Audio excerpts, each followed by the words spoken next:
बात।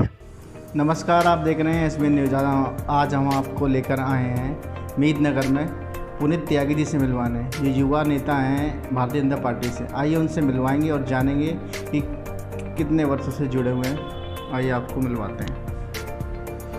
आप सभी को सबसे पहले मेरा नमस्कार। मैं पुनीत त्यागी, भारतीय जनता पार्टी से मैं बचपन से ही जुड़ा हुआ हूँ।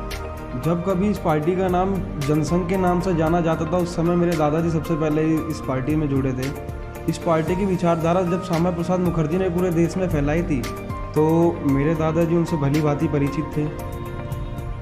उनकी अब कहते हैं कि आने वाली पीढ़ी भी उसी रास्ते पर चलती है जब जिस पे बड़े बुजुर्ग गए हों।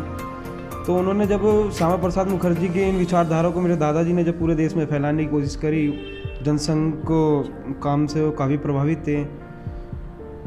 इमरजेंसी के टाइम पे वो जेल भी गए थे, उन्हें जेल भी जाना पड़ा था, बट उन्होंने कैसे न कैसे करके आज संगठन को आगे बढ़ाया, जो वर्तमान में जाके भली भांति देश विदेश में अच्छी भारतीय जनता पार्टी के नाम से जानी जा रही है। तो उन्हीं के आदर्शों पर मैं आज, मेरे पिताजी, मैं आज भारतीय जनता पार्टी में आज हम एक अच्छे कार्यकर्ता के रूप में काम कर रहे हैं और विश्वास करते हैं कि इस पार्टी की विचारधारा को हम ऐसे ही निरंतर आगे बढ़ाते रहेंगे। पुनीत जी, बात करें आज के युवा की। युवा जो इतना बेरोजगार है, मोदी जी के जन्मदिन पर युवा ने सोचा कि हम एक बेरोजगार दिवस मनाएंगे मोदी जी के जन्मदिन पे। इसको किस तरीके से देखते हैं? देखिए, बेरोजगारी तो मतलब हर उसमें रहती है, ऐसा नहीं है। बेरोजगारी हर सरकार में रही है, कहीं कम रही है तो कहीं ज़्यादा रही है। और नरेंद्र मोदी सरकार ने हमारे बहुत सी चीज़ों को में कामयाबी भी हासिल करी है और निरंतर नई चीज़ों को, टेक्नोलॉजी को विकास के रूप में नरेंद्र मोदी जी सरकार कामयाब कर रही है। मतलब महिलाओं के लिए बहुत से रोज़गार, स्वरोजगार। हमारे पास एक चौपाल भी कार्यक्रम है जिसमें महिलाओं को हम ऋण देते हैं, जिसमें वो 50 से 1 लाख तक का लोन लेती हैं उनसे, चौपाल से। और लोन लेने के बाद में वो उनसे अपना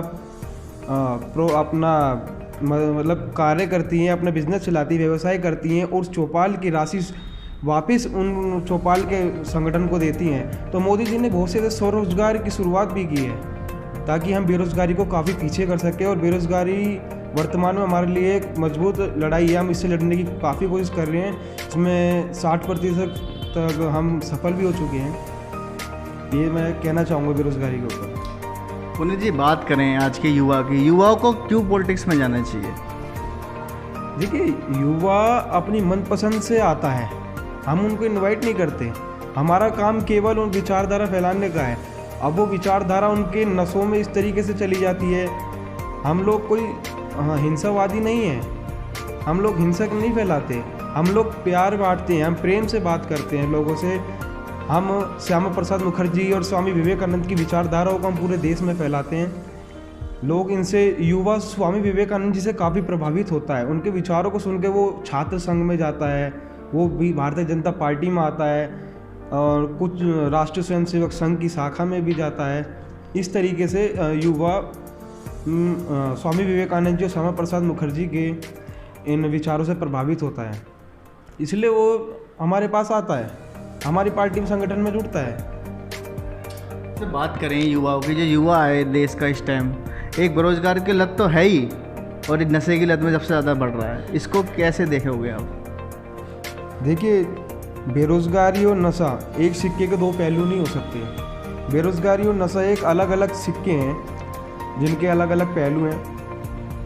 नशा, जब कोई युवा बाल्यकाल से किसी पहले उत्पाद में लगता, जब माँ बाप उस पर, बच्चे पर नज़र नहीं रखते या उसको अच्छी शिक्षा, अच्छे संस्कार नहीं मिलते, तो वो उस नशे की लत पे जाता है। ये बात समाज हमको सिखाता है। बेरोज़गारी एक अलग चीज़ है। बेरोज़गारी मतलब क्या? युवाओं को रोज़गार ना मिलना। शायद जाहिर सी बात है, युवा, अगर मैं एक युवा हूँ, मेरे को रोज़गार नहीं मिलेगा तो मैं बेरोज़गार हूँ। जब मेरे को रोज़गार मिल जाएगा तो मैं रोज़गार वाला हो जाऊँगा। तो बेरोज़गारी बहुत हद तक पीछे जा चुकी है, जैसे कि मैंने अभी बताया अपने पिछले कथन में।